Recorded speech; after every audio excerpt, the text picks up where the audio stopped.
خلاص احنا ما نعرف اني اوف اير ولا اون اير. سمعت بدون الأردن، سمعت لا تكون لا. تقول أنا سمعت بدون الأردن.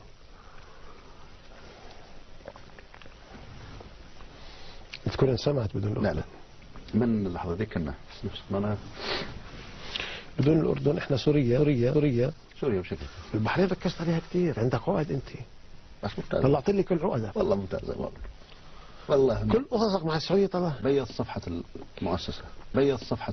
المؤسسة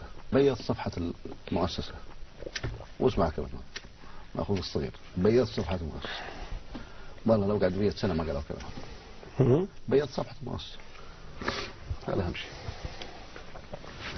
لا بعد احنا هجمناهم يعني هم نص تعليقاتهم مرضية يعني قبل ما يصير شيء من الجزيرة كانوا. وهذا بسوريا اليوم يعني الكويتيين اللي ما طالبوا ثورة شغالين علينا.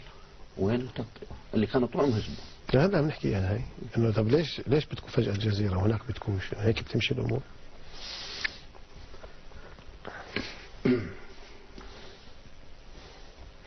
بس كيف لحد هلا؟ جدا والله طيب جدا. شباب ابو زايد انا ممكن نمدد الوقت شوي.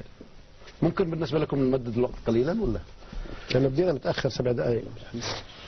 40 اوكي خلاص.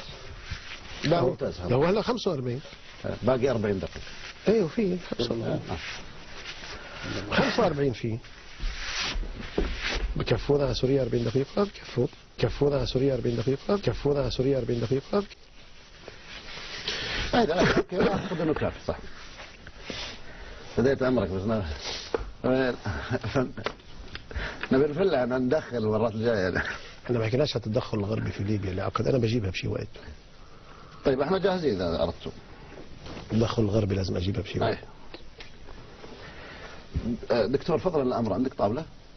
ابو عمر في طاوله بس لان الكوب طالع 20 ثانيه. اهلا بكم من جديد مشاهدينا الكرام في هذا الحوار الخاص مع المفكر العربي الدكتور عزمي بشاره مدير المركز العربي للابحاث ودراسه السياسات هنا في الدوحه. حديث على هامش كل